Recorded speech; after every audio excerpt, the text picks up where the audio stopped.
beleza da tua santidade, nos reunimos para juntos te louvar. Tu és santo, és o Deus de toda glória. Em teu templo vamos juntos te adorar. Aleluia, aleluia. Tu és Deus da justiça e do amor. Aleluia, aleluia. Tu és digno de todo louvor. Aleluia, aleluia. Tu és Deus da justiça e do amor. Aleluia, aleluia. Tu és digno de todo louvor. Aleluia, aleluia. Amém.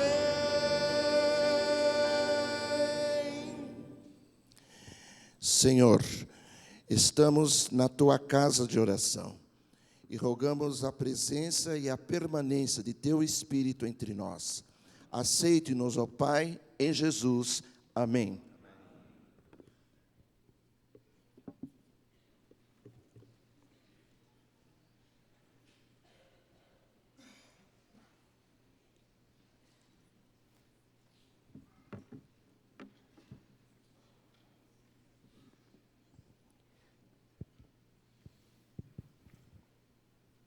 Um bom dia a todos, um feliz sábado. Nós desejamos que a presença de Deus esteja em cada coração nesta manhã.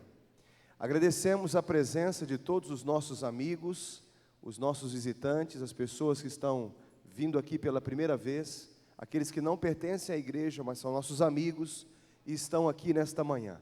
Deixe-me ver aqui as mãos daquelas pessoas que estão nos visitando nesta manhã. Por gentileza, levante a mão, quem está nos visitando nesta manhã? Olha só, nós temos aqui uma pessoa, temos ali também uma jovem, mais alguém? Nós temos ali também uma senhora de óculos, lá no fundo também. Eu pediria que vocês ficassem em pé um minutinho, só para que os nossos irmãos pudessem cumprimentá-los nesse instante. Por gentileza, receba as nossas boas-vindas. Você que está do lado de uma pessoa que está em pé agora, que é membro da igreja, por gentileza, abrace esse nosso amigo, esse nosso visitante. E nós queremos dizer que é um prazer, é uma alegria receber todos vocês aqui em nossa comunidade. Deus abençoe a cada um. Nós queremos a atenção de todos agora para um projeto que já existe em nossa igreja há muitos anos, e especialmente aqui na igreja do IASP, nós queremos incentivar a classe bíblica para o batismo da primavera. Nós queremos aproveitar esse momento para incentivar você que é pai, que tem um filho que ainda não tomou a sua decisão. O pastor Jairo, ele está sempre, todos os sábados, com uma classe, com o irmão Ferelli, orientando e dando instruções a respeito da Bíblia. Mas além dessa classe, que é a classe das visitas, nós temos agora um projeto, que é o projeto do batismo da primavera. O Jairo vai explicar um pouquinho mais sobre esse detalhe e como será, como vai funcionar. Eu apelo então a todos os pais que considerem esse projeto, porque é a oportunidade de podermos doutrinar as nossas crianças e preparar os nossos juvenis para o batismo da primavera.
ล่อยให้หนูหลุดมือไปนะคะ You're losing us. Нам поможете? आप हमें खो रहे हो. You're losing us. Ви нам допоможете? Папа, мама, 우리 잃어먹으면 안 돼. Не теряйте нас. Somos la esperanza de la iglesia. Und also belief. ได้โปรดช่วยผมนะครับ No nos pierdan. Don't leave us.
Nós vemos claramente o quanto é importante a igreja estar envolvida nessa missão de guiar crianças aos pés de Cristo para uma geração também futura.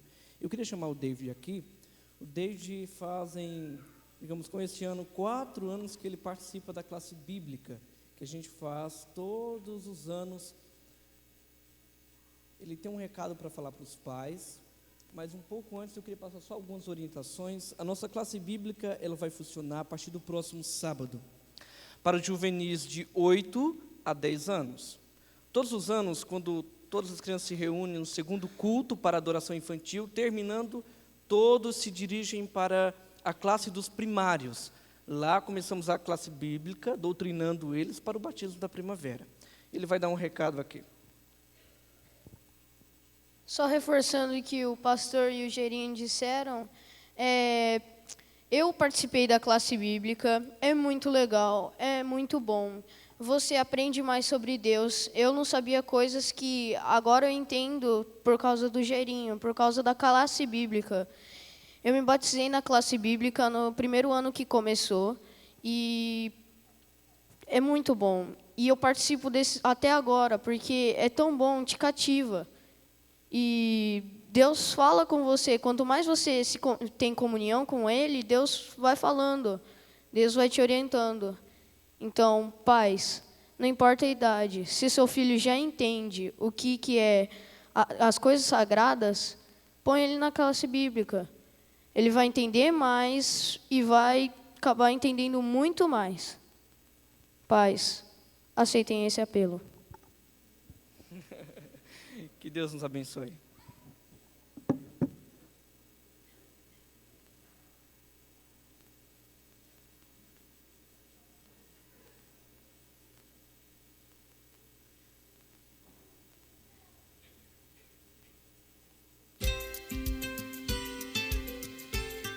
Feliz sábado, amigos e irmãos da Igreja do IASP. A você que nos visita, seja muito bem-vindo. Você acompanhará agora tudo aquilo que acontece aqui na Igreja do IASP. Por favor, gostaríamos de pedir para aqueles que estão reservando lugares que desocupem nesse momento para que todos possamos ter um culto bem agradável. Atenção para os anúncios. Você quer ficar por dentro do que está acontecendo na Igreja do IASP? Então curta a página do Facebook da Igreja do IASP.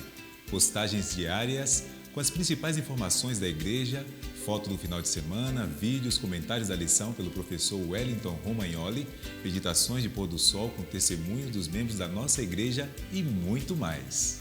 A Escola Sabatina está organizando uma classe de inglês e gostaria da sua participação ajudando na direção dessa classe. Você pode procurar o Edson ou Andréia Jara ou o professor Admilson na Escola Sabatina. Você já tem algum compromisso para o próximo sábado, dia 25 de abril, às 19h19? Cancela e vem para o IASP. Lançamento oficial do programa Cancela com o tema The Walking Dead. Estaríamos próximos de um apocalipse zumbi? Mais informações no www.programacancela.com.br. Se você possui uma história interessante de conversão e gostaria de participar da meditação de pôr do sol para o ano de 2016, envie para nós para comunicação@igrejadoiasp.com.br.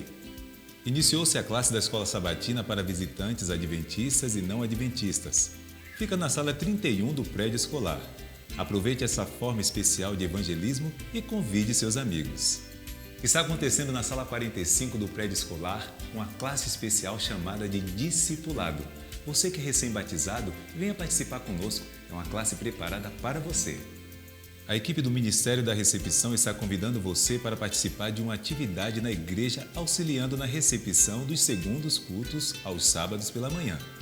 Se você gostaria de participar, procure a Silvia na classe jovem ou ligue para 983580203 ou envie um e-mail para recepçãoiasp@hotmail.com. E a mensagem de hoje será dirigida pelo pastor Elbert Almeida, pastor da nossa igreja. Pastor, que Deus te abençoe e para todos um feliz sábado.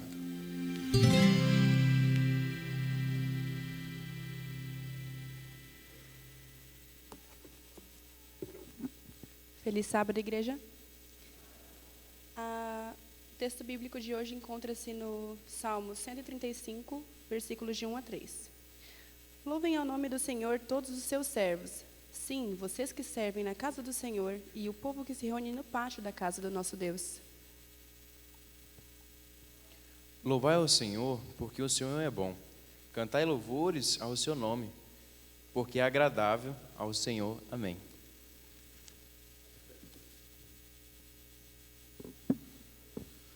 Louvemos o nome do Senhor cantando o hino número 1 do nosso inário. Nos coloquemos em pé.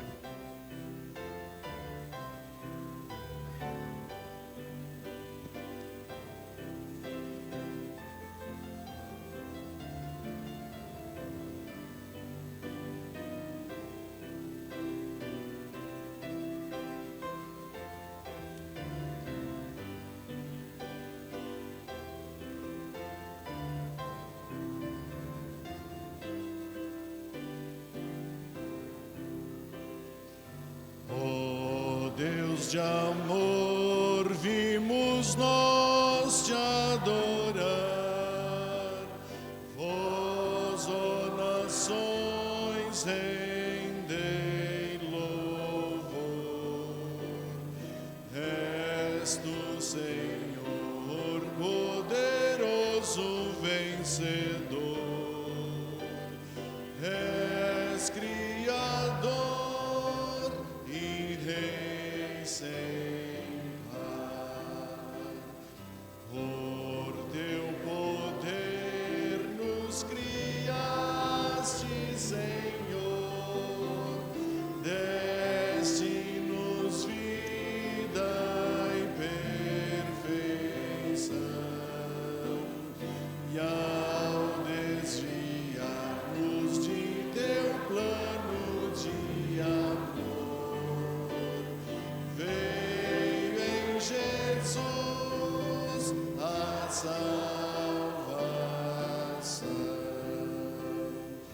Teu é o poder e o louvor, nosso Deus. Teu nosso amor, fervor também. Qual rocha firme a verdade ficará. Deus eterno, Senhor, amém.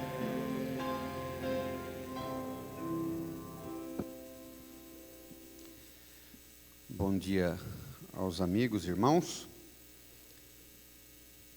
Temos a oportunidade de, cada sábado, nos apresentarmos perante o Senhor.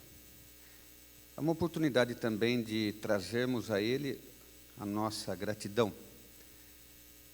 Quantas bênçãos recebemos, algumas que talvez ainda não tenhamos percebido, e o Senhor, em sua bondade, nos tem agraciado a cada instante.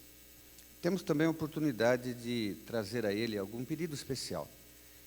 E nós gostaríamos de fazê-lo intercedendo e convidando a cada um para lembrar em suas orações também da senhora Lourdes Josefim.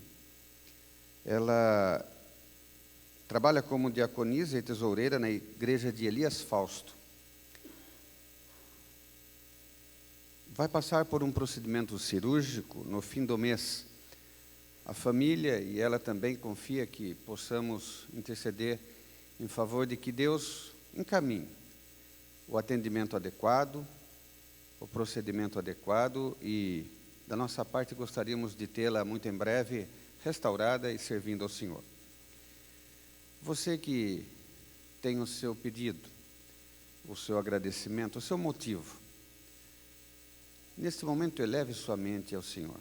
Eu vou convidá-los, aqueles que puderem, para nos colocarmos ajoelhados e levar então perante o trono do nosso Deus esse pedido e esse agradecimento, ok?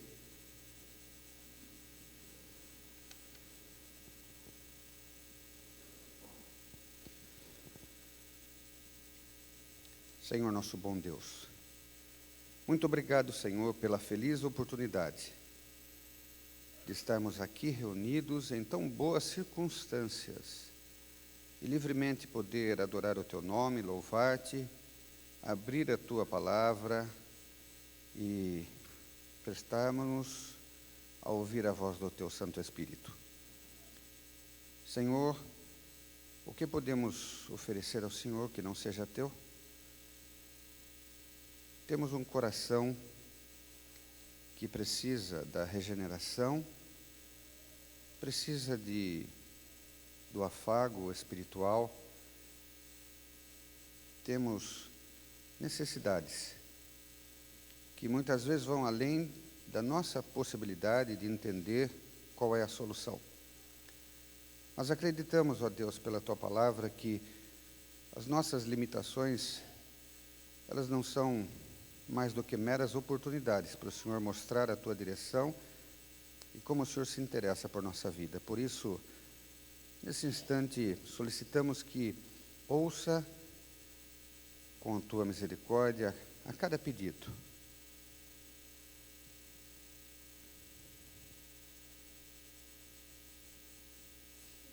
Queremos agradecê-lo também, Senhor.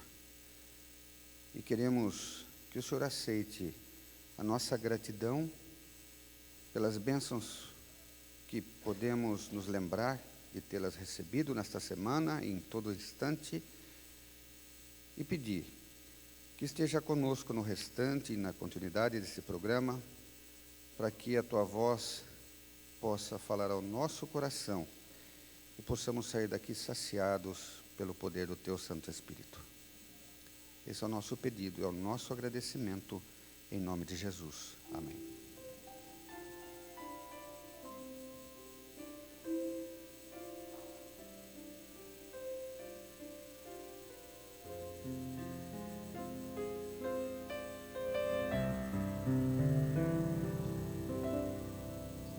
Amém.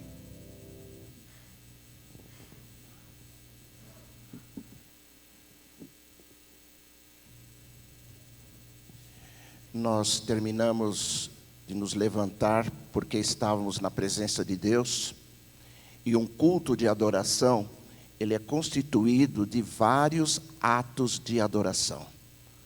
Cantamos, louvamos, oramos, e agora teremos a grande oportunidade de mais um ato de adoração a Deus, o nosso Criador. É quando teremos o privilégio de colocar nas salvas as ofertas que preparamos. E o ato de colocar essas ofertas preparadas por nós é um ato de gratidão e reconhecimento a Deus. Juntamente com nossas ofertas, nós também colocaremos os nossos dízimos, que reflete Deus em primeiro lugar, nossas vidas. Temos um texto bíblico para essa motivação, para este ato de adorar. Está em Provérbios, capítulo 3, versículo 9, aonde diz: honra ao Senhor com os teus bens e com as primícias da tua renda. Que Deus possa abençoar você nesse ato de adoração.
Senhor, estão nas salvas a nossa resposta de gratidão. Abençoe, Senhor, todas as ofertas e dízimos para que a tua casa possa ter a provisão na pregação do Evangelho em Jesus. Amém.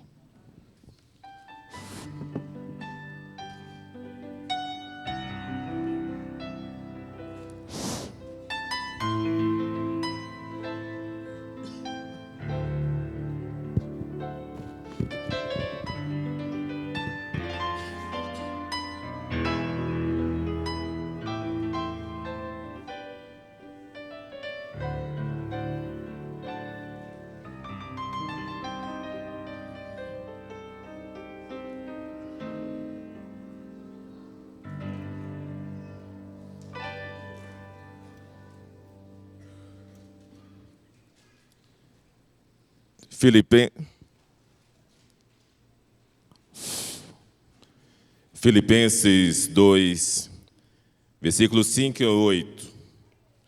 De sorte que haja em vós o mesmo sentimento que houve também em Cristo Jesus, que, sendo em forma de Deus, não teve por usurpação ser igual a Deus, mas aniquilou-se a si mesmo, tomando a forma de servo, fazendo-se semelhante aos homens, e achando na forma de homem, humilhou-se a si mesmo, sendo obediente até a morte, e a morte de cruz. Quão admirável é essa história!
No livro de João, capítulo 5, versículo 9 a 13.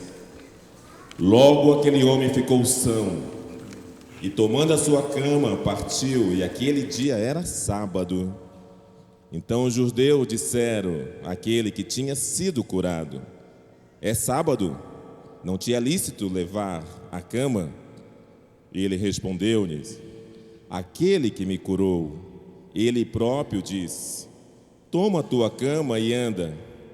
Perguntaram-lhe então: quem foi o homem que disse isto? e o que fora curado não sabia quem era, pois Jesus já havia se retirado. Em seu tempo, Jesus fora um estranho para muitos que receberam suas curas. O mundo em que vivemos pode ser comparado a uma rude estrada escura, cheia de violência e perigo. Homens vil, dominados pelo inimigo, desejam nos destruir até aparecer alguém, um estranho, que nos estende a mão e nos tira do lamaçal do pecado. Este estranho é Jesus, o nosso Salvador, que um dia nós o veremos face a face. Gentil estranho.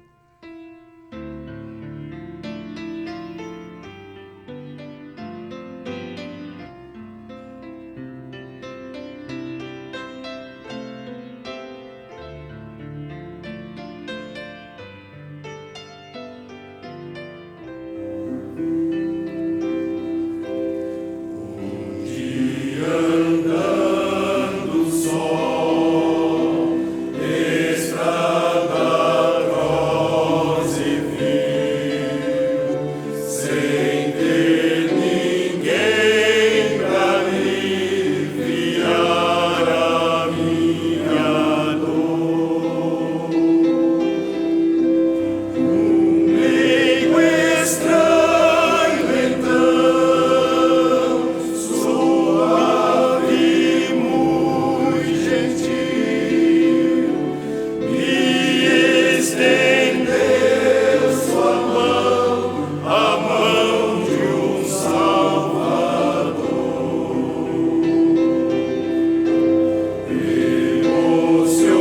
Emocionado, meu coração se abriu ao doce estranho que me ergueu. Sou dele agora, seu gesto me remiu. Vou sempre amá-lo, pois ele é meu. Eu hoje sou feliz, eu sinto seu amor, ouço sua doce voz falar-me ao coração.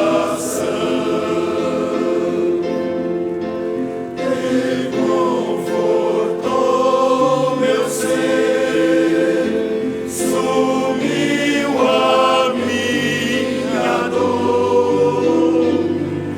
Estranho não é mais, agora é meu irmão.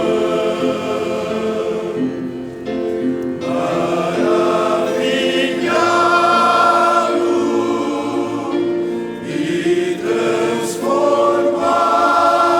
estou, pois Jesus Cristo me libertou. Hoje eu sou dele, espero um dia ver, sim, face a face, o hei de ver. Sim, face a face,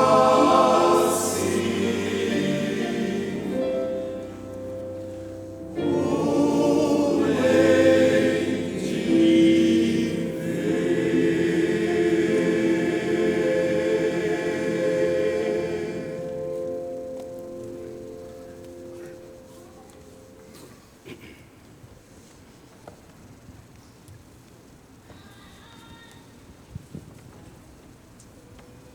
Louvado seja Deus pelo grupo Tradição, pelas músicas, pelos hinos que ouvimos esta manhã.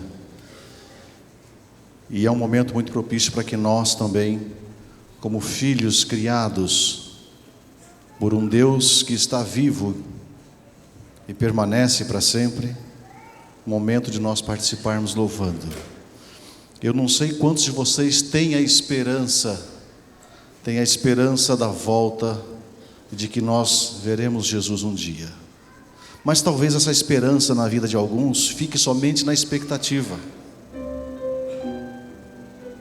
Nós precisamos deixar somente de ser o povo da esperança. Nós precisamos deixar de ser somente aqueles que ficam na expectativa e passarmos a ser o povo da certeza de que nós o veremos face a face.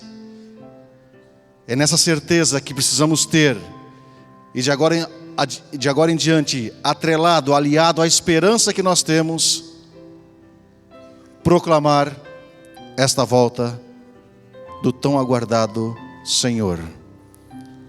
Podemos começar a fazer nesta manhã louvando, cantando o hino número 147 do nosso inário.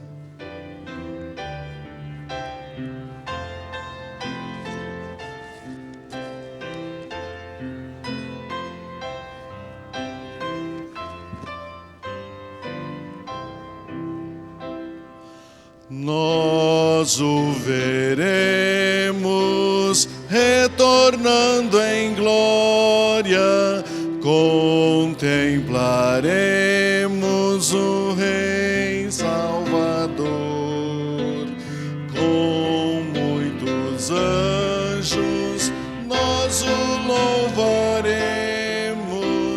cantando em coro, Hosanas, amém. Ok, professora, muito obrigado. Mas se a nossa vontade, se a nossa certeza é da volta desse Senhor realmente, quando nós o vermos nas nuvens do céu, será que a nossa voz, o nosso canto será com esse tom? Será com esse ímpeto? Será com esta vontade? O convite é: Jesus vai voltar. Vamos louvar, vamos cantar, erga sua voz. E o momento é este, vamos louvar.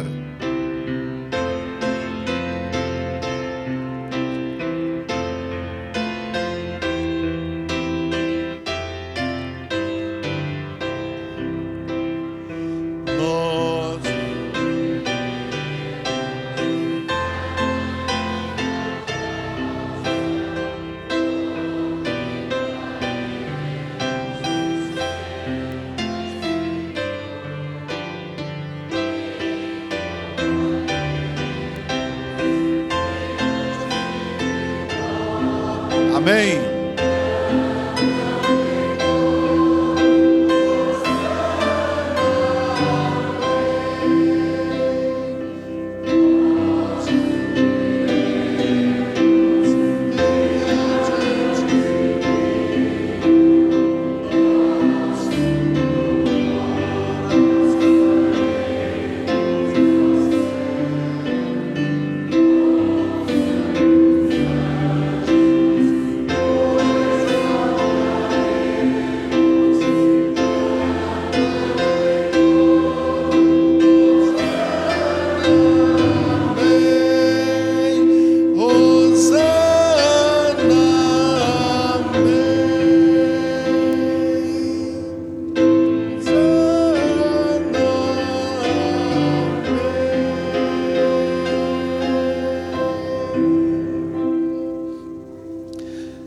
A certeza que Ele virá deve ser uma realidade. Cristo virá outra vez. 151 do nosso inário. 151, professora do inário 151, é o hino que nós iremos cantar, de que realmente Ele vai voltar e virá.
Fechem os olhos, nós vamos agora orar, pedindo a Deus que nos ilumine para podermos compreender a sua palavra nesta manhã. Oremos.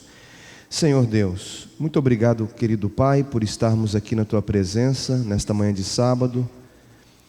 Cantamos sobre a volta do Senhor Jesus. Nós estamos aqui porque cremos que Jesus um dia voltará para nos levar para o céu, para que possamos morar com Ele para toda a eternidade. E nós queremos, mais uma vez, pedir ao Senhor que volte logo. Nós estamos cansados desse mundo e estamos com saudades de Jesus. Por isso, querido Pai, nos ajude para que possamos nos preparar para esse grande e glorioso dia. E agora, nesse momento, quando vamos abrir a Tua Palavra, que o Teu Espírito Santo nos ilumine, nos ensine, em nome de Jesus. Amém. Mais uma vez, feliz sábado a todos. Nós queremos cumprimentar aqueles que estão nos assistindo pela internet nesta manhã. Eu sei que muitos não podem estar conosco aqui na igreja, e você está nos assistindo agora aí em casa, no seu escritório. Receba o nosso abraço, a nossa alegria em saber que você está nos acompanhando e também faz parte de nossa igreja. Espero que nesta manhã o Senhor Jesus alcance o seu coração e você possa sentir a presença do Espírito Santo bem do seu lado agora. Queridos, eu gostaria de convidá-los a abrirem o livro sagrado, no livro de Tito, capítulo 2, o verso 13. Tito, capítulo 2, o verso 13.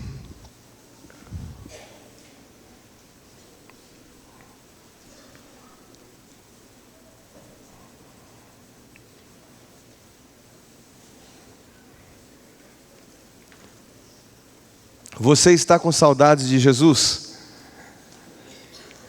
Sinceramente, você está com saudades de Jesus? Eu queria que você acompanhasse conosco agora o que está relatado e registrado aqui nesse verso.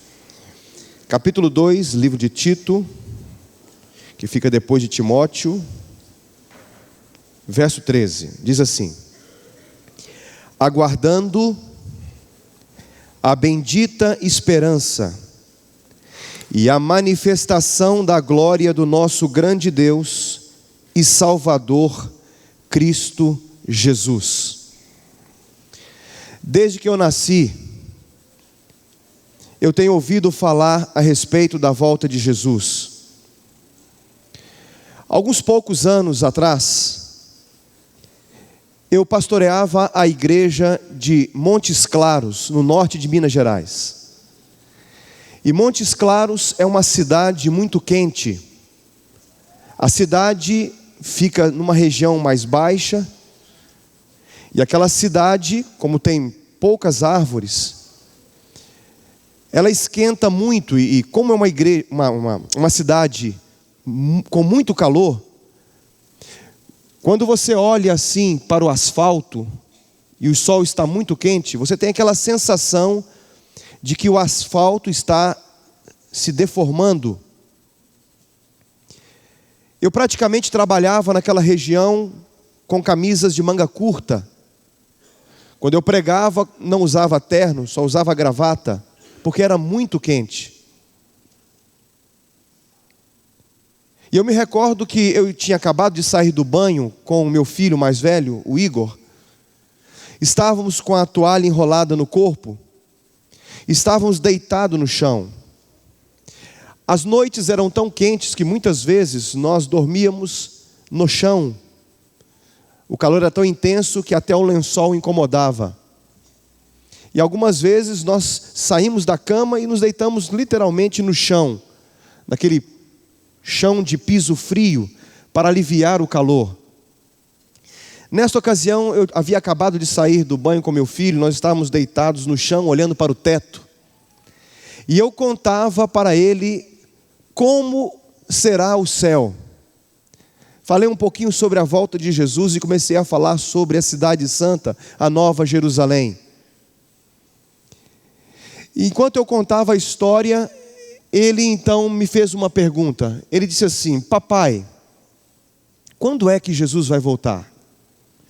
E eu disse assim para ele: filhinho, o papai não sabe exatamente quando é que Jesus irá voltar, mas acredito que será em breve. E continuei falando sobre a Nova Jerusalém. E novamente ele me interrompe dizendo assim: papai, quando é que Jesus vai voltar, papai? E mais uma vez eu disse assim: olha, filhinho, o papai não sabe exatamente o dia nem a hora, mas o papai crê que será muito em breve e que nós vamos ver Jesus voltar. E continuei contando a história e mais uma vez ele me interrompeu, agora um pouco mais ansioso. Ele disse assim: papai, quando é que Jesus vai voltar, papai? E aí eu fiquei curioso para saber por que ele estava tão ansioso e por que ele queria tanto saber quando é que Jesus iria voltar.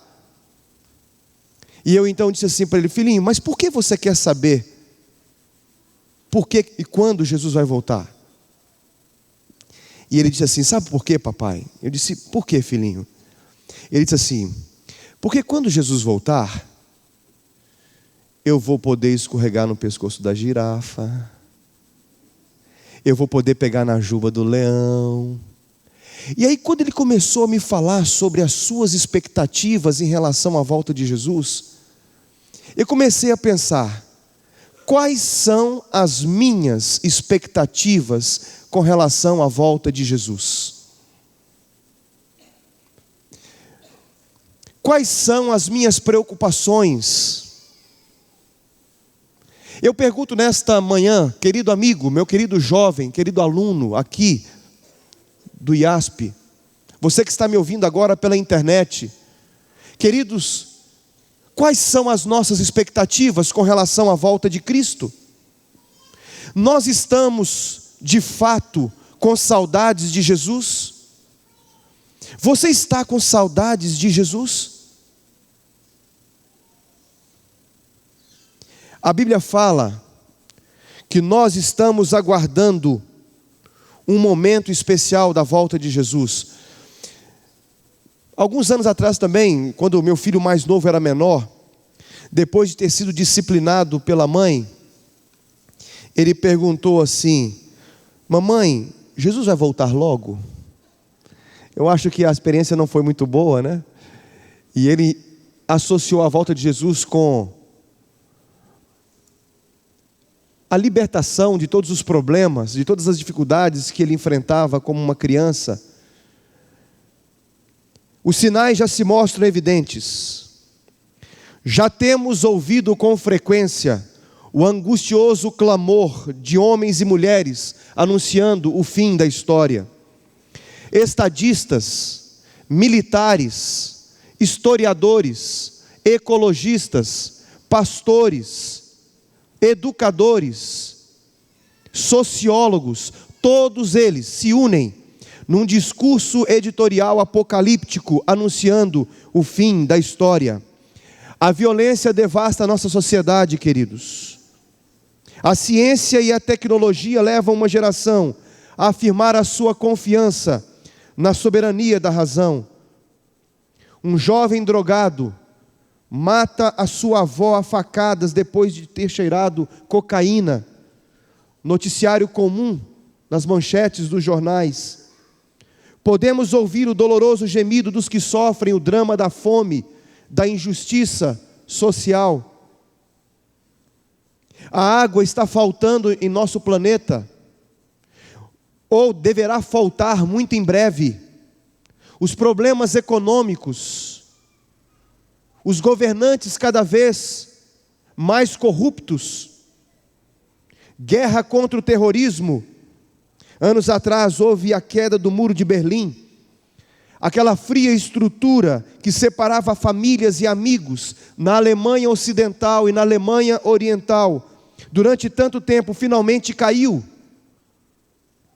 Mesmo com toneladas de pedras e arames farpados, não puderam conter a onda de homens e mulheres que lutavam pela liberdade. E apesar de tudo isso, apesar desta vitória, os homens continuam a construir muros entre si, entre eles mesmos e Deus, tanto muros físicos como muros espirituais. O texto da Bíblia que lemos nesta manhã diz: aguardando a bendita esperança e a manifestação da glória do nosso grande Deus e Salvador, Jesus Cristo, ou Cristo Jesus. O verbo aguardando se refere a uma esperança viva. Como nosso maestro diz, há uma grande preocupação, há uma grande expectativa com respeito à volta de Jesus. Mas mais do que uma expectativa, nós temos que ter a certeza de que Jesus voltará. A expressão bem-aventurada esperança significa feliz esperança, porque ela confere bem-estar e felicidade celestial, felicidade espiritual. Manifestação, a palavra manifestação aqui no texto original é a palavra epifaneia.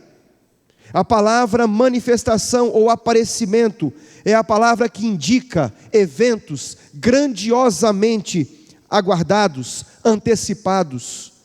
Essa palavra subentende glória e resplendor de um poderoso ser. Da glória do nosso grande Deus e nosso Senhor Jesus Cristo. Essa expressão indica a majestade de Deus, indica o seu poder, o seu bem-estar espiritual, a sua santa presença e, finalmente, os seus atributos. Aqui Jesus é chamado de nosso grande Deus e Senhor, Cristo Jesus. É interessante, a Bíblia diz grande Deus e Senhor. Jesus, ele não é somente o Filho de Deus, ele é o próprio Deus, porque Filho de Deus faz referência à sua divindade. Aqui tem um artigo que liga as expressões grande Deus e nosso Senhor, Cristo Jesus. Isso prova, isso é um grande argumento gramatical, que Jesus é Deus Jeová. Ele é um com o Pai. Mas há uma grande preocupação com respeito à marcação de datas e à expectativa da volta de Jesus. Jesus disse que pouco antes da sua volta a esse mundo, haveria uma grande apostasia na igreja. A Bíblia diz que por se multiplicar a iniquidade no mundo, a Bíblia diz que o amor de quase todos esfriaria. Jesus predisse isso. Hoje muitos jovens estão ludibriados com a luxúria. Há muitos jovens ludibriados com a sensualidade. Homens e mulheres estão se embebedando com o poder, mas se esquecem de que Jesus voltará.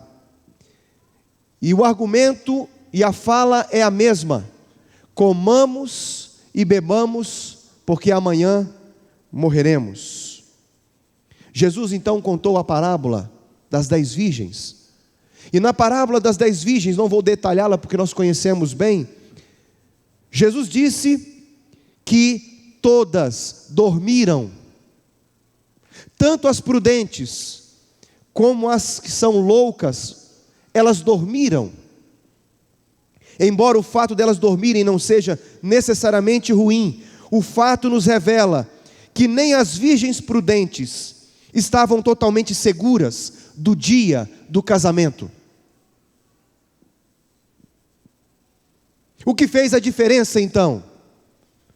O que fez a diferença foi o azeite, que simboliza o Espírito Santo. Para aqueles que vivem em apostasia, Jesus terá que dizer: não vos conheço. E é lógico que ele dirá isso com justiça. Eu me lembro quando eu ainda não pertencia à igreja, não era membro batizado da igreja, e eu ainda jogava futebol e tinha um sonho de me tornar um atleta profissional. Eu comecei a jogar no infantil do Cruzeiro, na escolinha, no infantil, e fui convocado para a seleção brasileira de infantis. Eu me recordo que, quando fui convocado, fiz todos os preparativos e viajei para o Rio de Janeiro. Lá estava um membro da delegação nos esperando, e todos os garotos que vinham de várias partes do Brasil foram para o aeroporto do Galeão. Pegamos um ônibus, subimos a serra e fomos para Teresópolis, para Granja Comari. E ali ficamos 10 dias treinando. E eu me recordo como se fosse hoje. Eu estava escalado para jogar na equipe titular, mas de repente, depois de alguns dias, eu comecei a sentir uma forte dor lombar e eu não conseguia mais correr. Era uma dor intensa. Eu não sei se era psicológico, mas o fato é que eu não conseguia correr em campo. A dor era muito grande. Conversei com o médico, com o preparador físico, e eles disseram que iriam aplicar algumas injeções, iriam fazer alguns testes físicos, e se eu não conseguisse me recuperar a tempo, eu teria que ser cortado daquela seleção que faria uma excursão pela Europa, faria alguns jogos de preparação para as eliminatórias na Bolívia em 89 e para o Mundial em 90 na Escócia. Imagine vocês um garoto, um adolescente de apenas 15 anos receber uma notícia como essa. Aquela noite foi uma noite terrível, eu não consegui dormir, chorava muito. Ficava pensando que poderia deixar de realizar o grande sonho da minha vida. Felizmente, naquela ocasião, eu não ouvi aquela triste notícia: vamos ter que cortar você. Mas eu ouvi muitos colegas comentando: talvez o fulano de tal vai vir, porque talvez o Elbert seja cortado. E comecei a viver aquela sensação de estar convocado, mas ser cortado na última hora. A sensação de estar convocado para uma seleção brasileira de infantis e ter que ouvir: você vai ter que ser cortado e vai ter que ser excluído. A Bíblia diz assim que muitos são chamados, mas poucos os escolhidos. Mas a Bíblia diz que esses escolhidos, eles serão uma grande multidão, uma multidão inumerável que ninguém pode contar. Mas o fato é que muitos serão convocados, mas terão que ser cortados. Eu acredito que não exista nada pior para um atleta que está se preparando para uma Olimpíada, e ele está completamente preparado, e de repente ele recebe a notícia de que não poderá viajar, porque sofreu uma contusão, e aquela contusão não permite que ele se recupere até o momento da competição. Já pensou nisso? Mas o mais terrível ainda é quando a pessoa ela é cortada e ela tem a sensação de que ela poderia ter se preparado melhor, que tinha condições de alcançar o índice para participar das Olimpíadas, por exemplo, e não conseguiu por negligência própria. Desde que eu nasci, eu tenho ouvido falar sobre a volta de Jesus. Desde que eu me entendo por gente, eu ouço falar que Jesus vai voltar.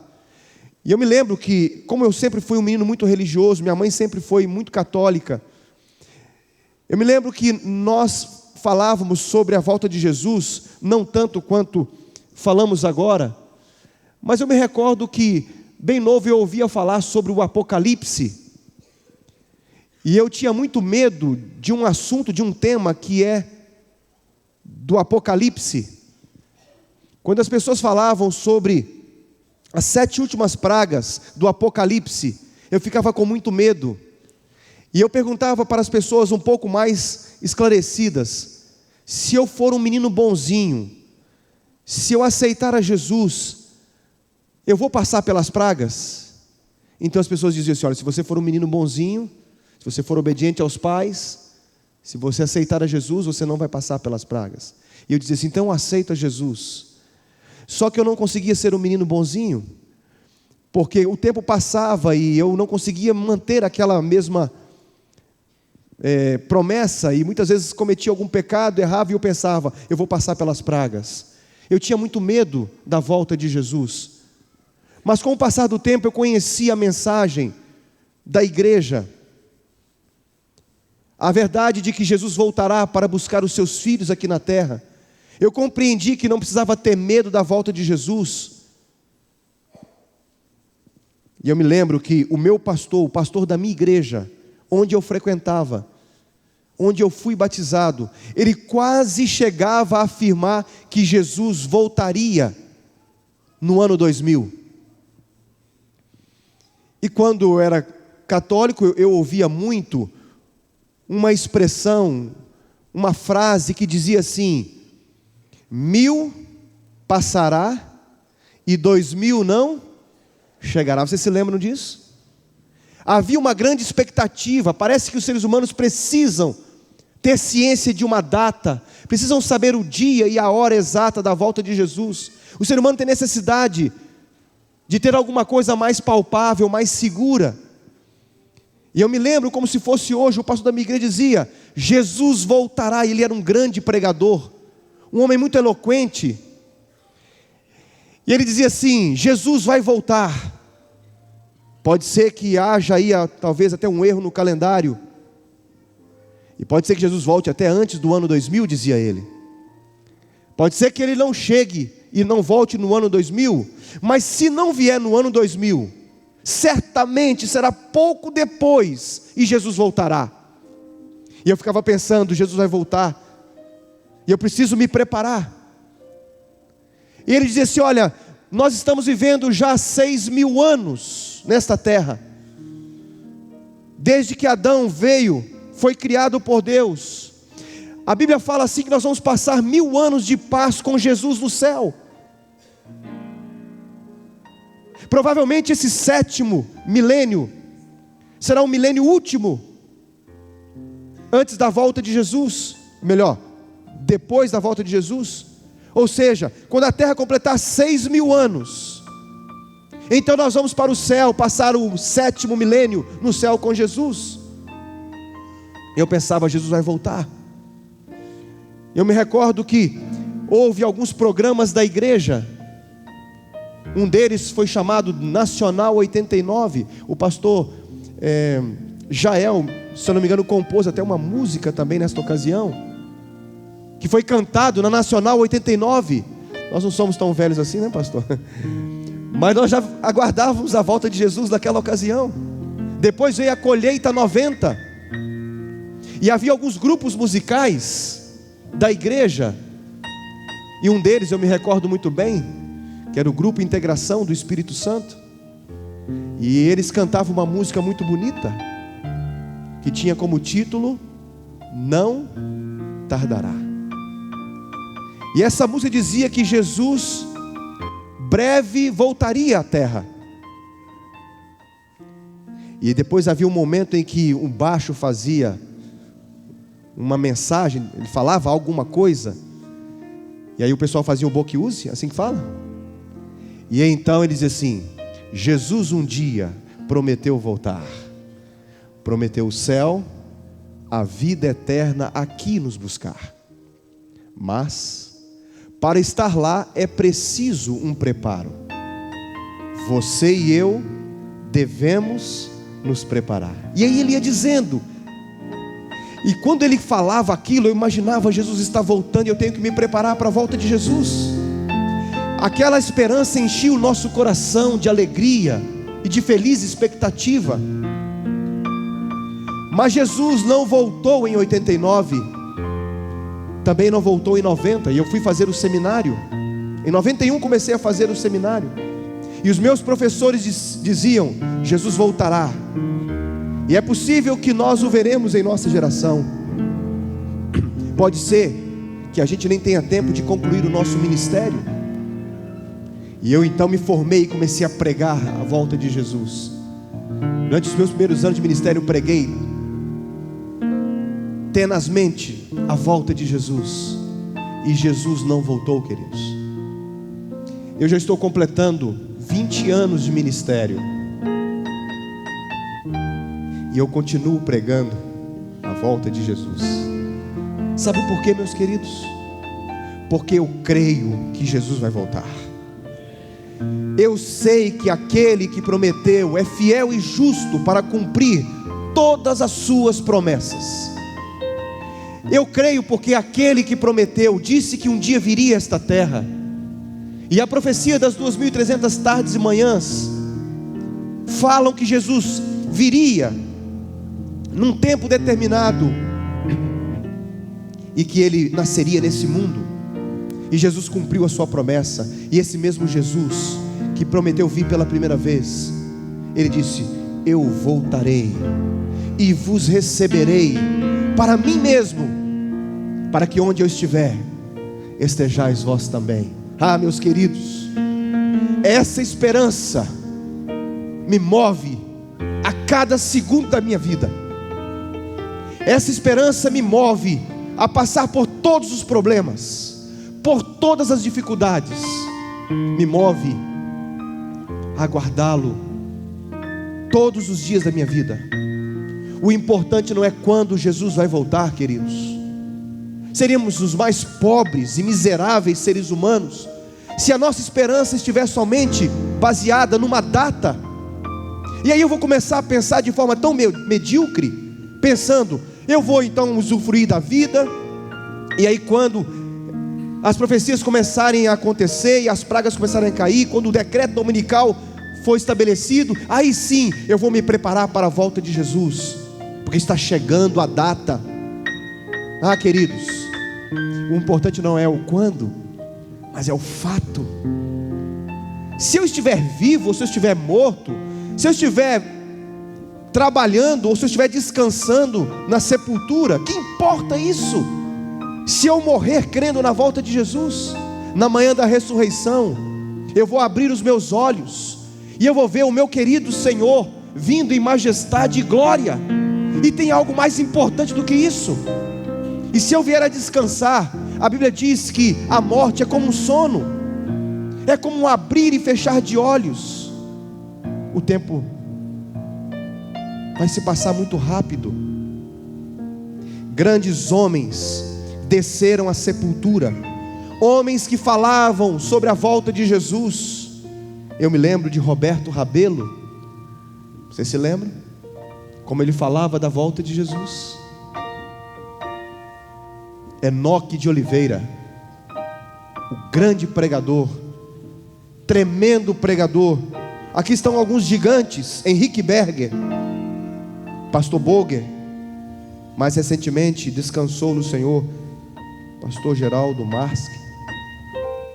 Todos pregaram sobre a volta de Jesus, e Jesus ainda não voltou. Mas eu creio que Jesus voltará em breve, e creio que Jesus voltará em nossa geração. Mas se não voltar em nossa geração, eu quero estar pronto e preparado para morar com Jesus. Pouco antes de 1844, a história dos pioneiros nos revela que Guilherme Miller começou a estudar o livro de Daniel e Apocalipse. E enquanto ele estudava, ele descobria algumas verdades maravilhosas. Não vou entrar no detalhe, porque vai haver um dia aqui que eu vou pregar somente sobre a profecia das 2.300 tardes e manhãs. Mas ele descobriu uma data importante. Daniel capítulo 8, verso 13 e 14, lá diz: até 2.300 tardes e manhãs, e o santuário será purificado. A história diz que Guilherme Miller leu todos os livros que falavam sobre o tema de uma biblioteca lá em Vermont. A história diz que Guilherme Miller lia a noite inteira, à luz de uma lamparina, as profecias de Daniel e Apocalipse. E ele descobriu que desde a saída da ordem para restaurar e edificar Jerusalém, capítulo 9 do livro de Daniel, verso 23 em diante, ele descobriu que desde a saída da ordem para restaurar e edificar Jerusalém até ungido, algumas coisas iriam acontecer, e que a data do início da profecia das 2.300 tardes e manhãs aconteceria no ano 457, quando Artaxerxes decretou a autorização para que eles pudessem reconstruir Jerusalém. Ele só sabia de uma coisa: que no final da profecia, depois de 2.300 tardes e manhãs, ou anos, porque cada dia equivale a um ano na profecia, ele entendia que no final desse período o santuário seria purificado. E Guilherme Miller entendeu que a purificação do santuário seria a purificação da terra. E se a terra seria purificada, o que deveria acontecer antes? Jesus deveria voltar. E ele começou a pregar sobre a volta de Jesus. E chegou, de acordo com seus cálculos proféticos, a uma data. A data era o dia 22 de outubro de 1844. E eles entenderam que no dia 22 de outubro de 1844, Jesus voltaria para reunir todos os remidos e os salvos. Os comerciantes mileritas, como eram chamados, porque eram seguidores de Miller, os mileritas fecharam seus estabelecimentos. Os mecânicos trancaram as suas oficinas. Os empregados desistiram dos seus empregos. Muitos juízes de paz se uniram ao milerismo.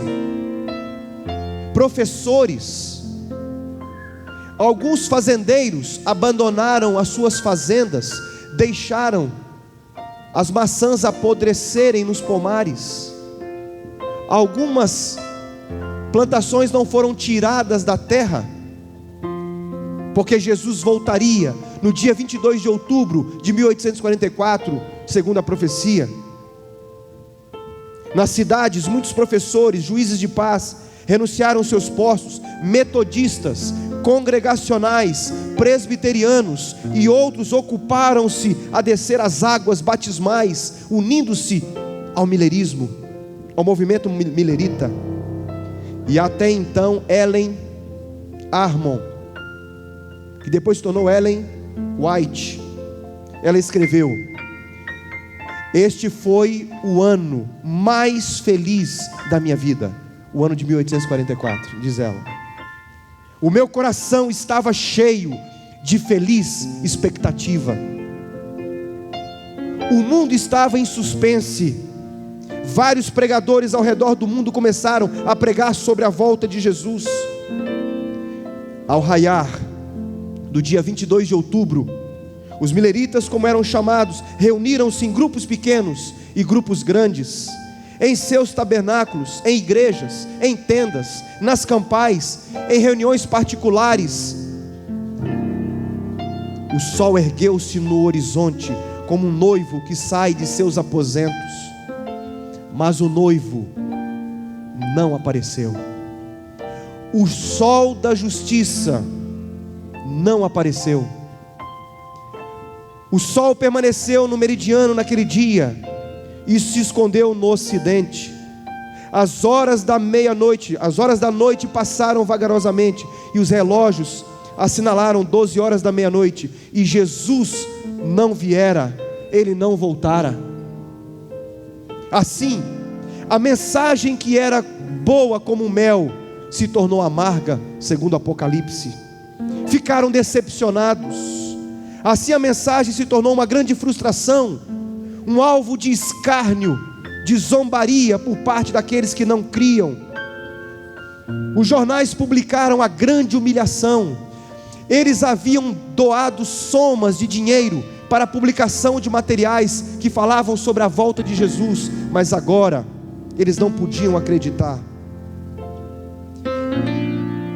Ellen White menciona que Tiago White, um dia depois da decepção de 22 de outubro de 1844, ela diz assim que Tiago chorava como uma criança, sem acreditar. Dos mileritas eu me lembro de um em especial, que não passou pela decepção de 1844. O nome desse pioneiro, Pastor Carlos Fitt. Ele morreu 8 dias antes da volta de Jesus, segundo ele cria.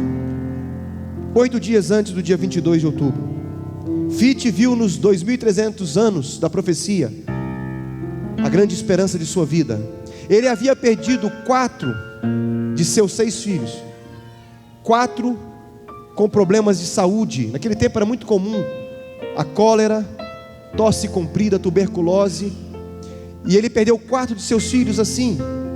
E ele viu nesta mensagem a motivação para que ele pudesse continuar pregando e se encontrar com os seus filhos. E quando ele realizou um batismo num dia muito frio, ele adoeceu, provavelmente por causa de um batismo sucessivo, 3 batismos sucessivos de uma grande quantidade de pessoas. Provavelmente em decorrência disso, ele adoeceu e ele veio a falecer 8 dias antes. E não é difícil de imaginar os mileritas ali no velório do pastor Carlos Fitt. Alguns estudiosos dizem que ali estava a senhora Fitt e os 2 filhos, dizendo: mamãe, nós vamos voltar a ver papai novamente, mamãe. E ela dizia assim: sim, queridos, Jesus está voltando daqui a 8 dias. E quando Jesus voltar, nós vamos ver o papai novamente, filhinhos. No dia seguinte, eles disseram: mamãe, voltaremos a ver papai de novo? Sim, queridos, Jesus vai voltar e vai trazer o papai e os seus irmãos, e nós seremos uma família feliz novamente. O dia 22 de outubro de 1844 chegou, queridos. E depois que passou o período de aguardo, os filhos perguntavam para a mamãe: mamãe, por que Jesus não voltou, mamãe? Você pode imaginar?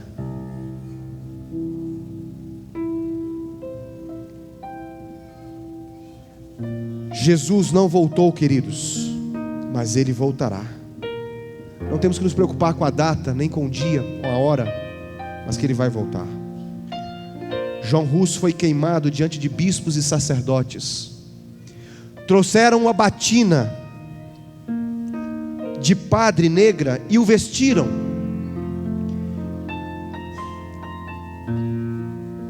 João Hus disse: Jesus Cristo recebeu por escárnio um manto branco quando Herodes o conduziu até Pilatos. Seus inimigos disseram: cale-se, quer morrer ou quer retratar-se? Então ele disse: não teria como encarar os céus e as multidões a que preguei a Cristo se eu renunciar à minha fé. Diz a história que as suas roupas foram tiradas, puseram na sua testa uma mitra de papel escrita Arque Herege. Ele disse: levarei com prazer esta mitra, porque meu Jesus levou em sua fronte uma terrível coroa de espinhos. Ele foi então levado para fora e declarado: agora entregamos a tua alma ao diabo. Muitos estavam ali, padres, bispos, homens de guerra, a maior parte dos habitantes de Constança. Foi amarrado e foi queimado vivo. Uma voz forte ecoa: João Hus, é a tua última oportunidade. Você renuncia aos teus erros teológicos agora? A que erros? Disse ele. Disse o velho Marte: tudo que eu escrevi, tudo que eu preguei, foi que crescem no poder restaurador de Jesus. E neste momento, eu estou disposto a confirmar tudo com o meu próprio sangue. O fogo foi aceso, as chamas começaram a queimar o corpo daquele homem puro e justo. Ao sentir-se envolto pelas labaredas, João Hus começou a cantar: Jesus, filho de Davi, tem misericórdia de mim.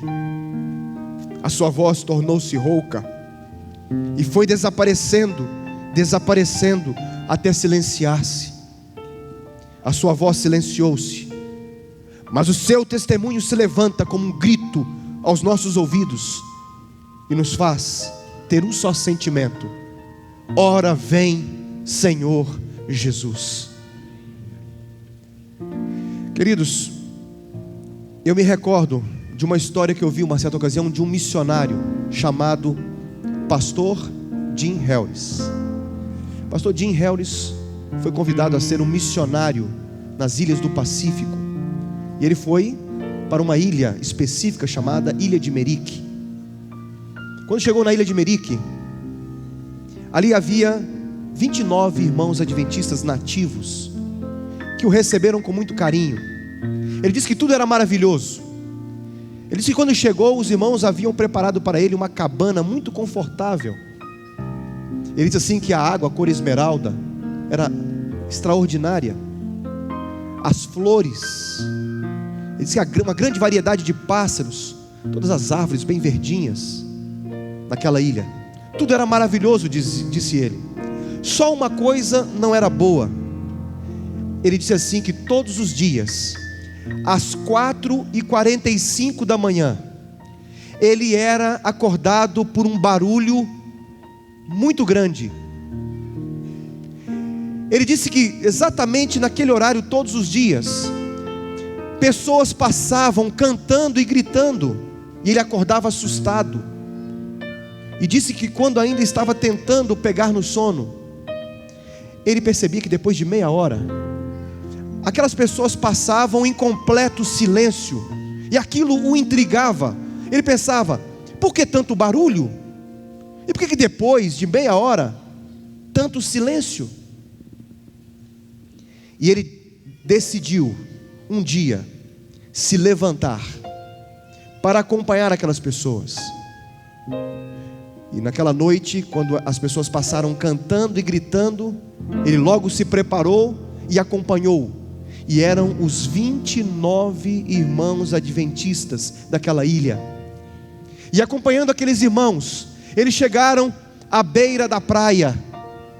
E na beira da praia, ele olhou os 29 irmãos, um do lado do outro, com a mão na testa, viseirando o sol.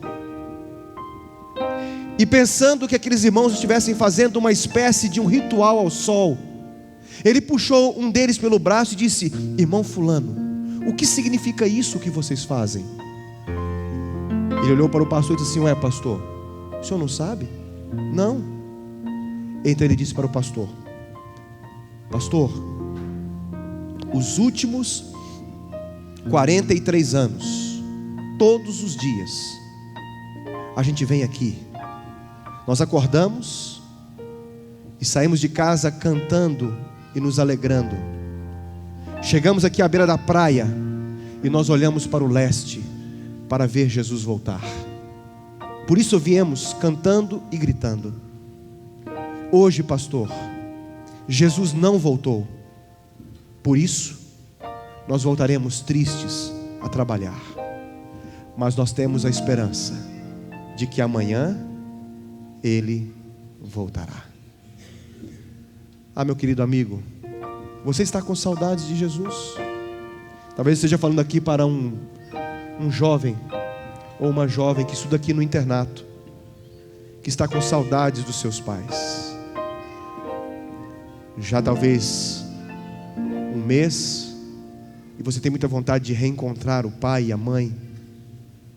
Talvez esteja falando aqui para uma esposa que já perdeu o seu marido, já não está mais entre nós, descansa no Senhor. Uma senhora, uma jovem senhora viúva, e você tem saudades de Jesus porque deseja ver o seu esposo um dia. Talvez esteja falando aqui para um pai que vê o seu filho se atolar nas drogas e vê o seu filho sendo levado pelo mundo, e você deseja que Jesus coloque fim às coisas ruins desse planeta. Você está com saudades de Jesus? Eu quero fazer 3 perguntas nesta manhã e eu quero encerrar o sermão. Você não precisa responder levantando a sua mão nas 2 primeiras perguntas, somente na última. A primeira pergunta é a seguinte, e você que está me assistindo agora também pela internet, eu queria que você também respondesse essas perguntas. A primeira delas: você gostaria de subir com Jesus quando Ele voltar? Seja sincero comigo. Realmente é o seu sincero desejo subir com Jesus quando Ele voltar? Você não tem amado esse mundo? não tem se apegado a esse mundo, você realmente tem saudades de Jesus e quer subir com Ele? Quero fazer agora a segunda pergunta. Querido amigo, você gostaria de subir com Jesus para o céu, mas sente que ainda não fez o devido preparo para estar lá? Agora eu quero fazer a terceira pergunta. E aí eu quero que você se manifeste, se você sentir o desejo. Você gostaria de se preparar para a volta de Jesus? E gostaria de subir com Ele quando Ele viesse nas nuvens dos céus? Se é o seu desejo, levante a sua mão. Eu também quero, queridos. Ore comigo, querido Pai. Essas mãos estão levantadas agora, porque nós queremos nos preparar para a Tua breve volta. Sabemos que o Senhor voltará, porque o Senhor é fiel e justo para cumprir todas as Tuas promessas. Mas nesse momento, querido Pai, nós queremos que o Senhor nos ajude para que possamos ter o mesmo sentimento que houve em Cristo Jesus e que possamos nos preparar para esse grande e glorioso dia. Em nome de Jesus. Amém. Amém. A resposta à mensagem desta manhã será cantando o hino 134 do nosso inário. Coloquemos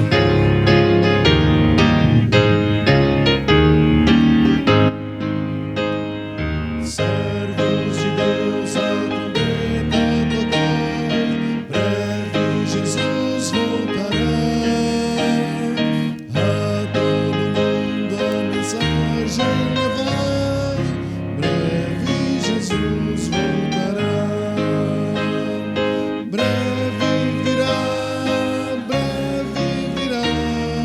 breve Jesus voltará.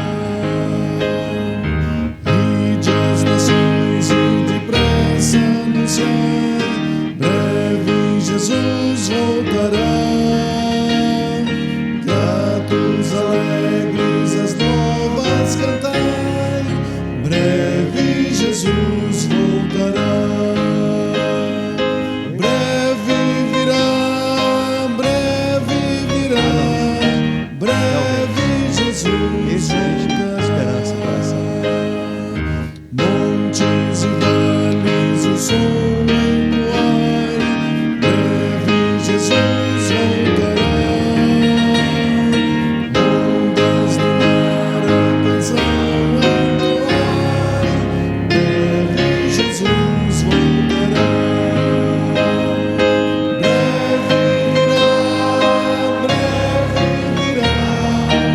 Breve Jesus voltará. Guerras e fomes nos dão a entender, breve Jesus voltará. Graves sinais nos fazem saber, breve Jesus voltará.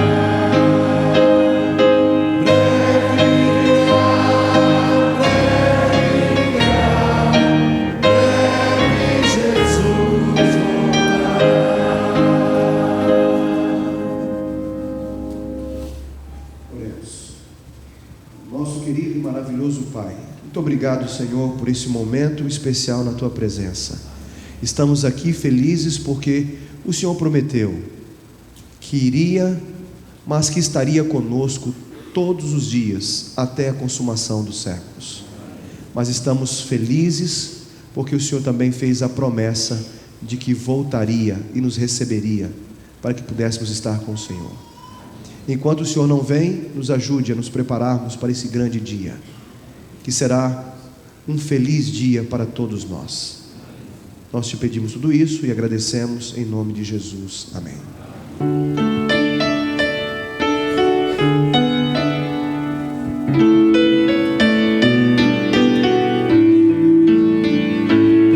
Senhor,